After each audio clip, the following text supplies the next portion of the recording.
Bien, continuamos en 21 Noticias y ante el alza en el precio del dólar en México y el nerviosismo en los mercados por el debate entre los candidatos a la presidencia de Estados Unidos, es importante conocer lo que esto implica para nuestra economía. Por ello, saluda en la línea telefónica al doctor Francisco Gil Villegas, profesor investigador del Colegio de México. Doctor, adelante, buenos días. Muy buenos días. Bien, doctor, ¿qué le parece si empezamos por entender cómo es que afecta el dólar, el debate a la presidencia de Estados Unidos entre Hillary Clinton y Donald Trump?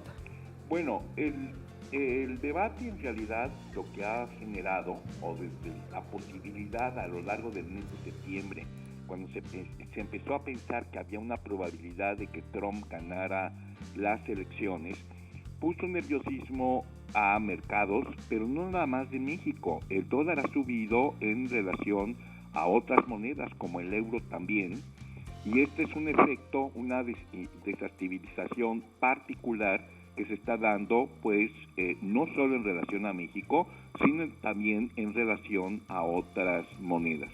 Pero es, repito, un problema que puede ser temporal y que puede recuperar su normalidad pues para dentro de un mes. Una vez que las elecciones en Estados Unidos ya se hayan llevado a cabo, probablemente se dará una mayor estabilización en las paridades de los tipos cambiarios. Y precisamente el secretario de Hacienda, José Antonio Meade, pues dijo no perderse en la coyuntura del corto plazo. Es el primero de 3 debates, además faltan 43 días para los comicios.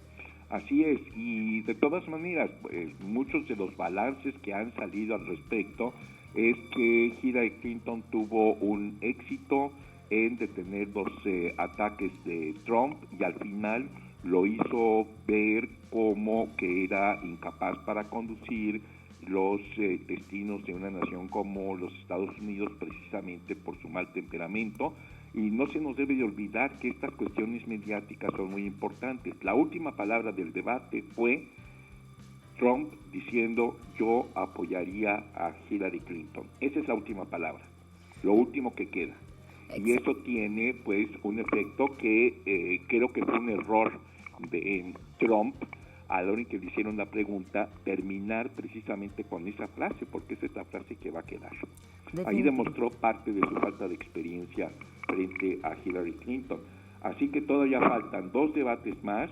En esos 2 debates más pues vamos a ver inestabilidades, nerviosismos, probablemente aumentos de el dólar en relación al peso y a otras monedas como el euro.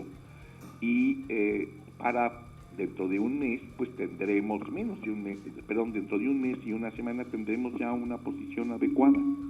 Definitivamente, y hablemos del efecto en los precios de toda clase de productos, los que adquirimos los mexicanos. Se habla de un 5, 10% hasta un 20% de su costo.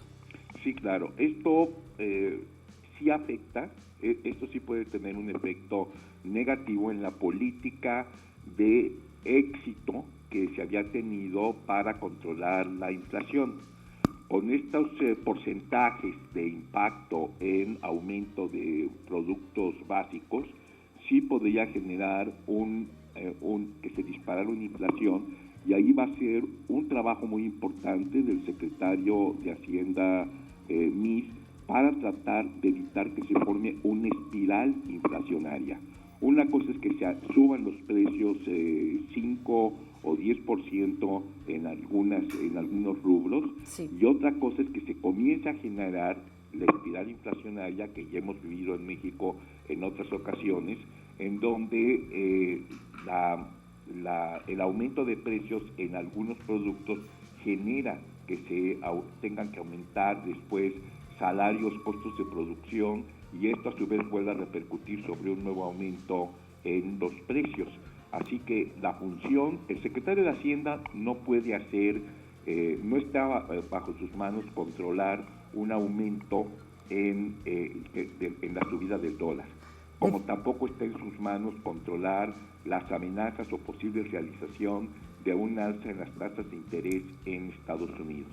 Pero lo que sí puede hacer es tratar de evitar que estos aumentos relativos coyunturales producidos por nerviosismos de mercado lleguen a impactar de tal manera que se genere una espiral inflacionaria, cuando hay que recordarlo que uno de los grandes logros de la administración financiera y económica durante la administración de Videgaray fue justamente mantener niveles inflacionarios de los más bajos de México, por lo menos en lo que va en todo el siglo XXI. Doctor, esperemos tenerlo nuevamente, que nos acepte nuevamente llamada, porque bueno, el tema da para mucho. ¿Qué es lo que se espera para cierres de año? Vamos en aumento. Bueno, pues esperemos tenerlo nuevamente y gracias por tomarnos la llamada. Claro que sí, y yo espero que para mediados de noviembre esto ya esté estabilizado. Esperemos que así sea. Muchísimas gracias, doctor Francisco Gil Villegas.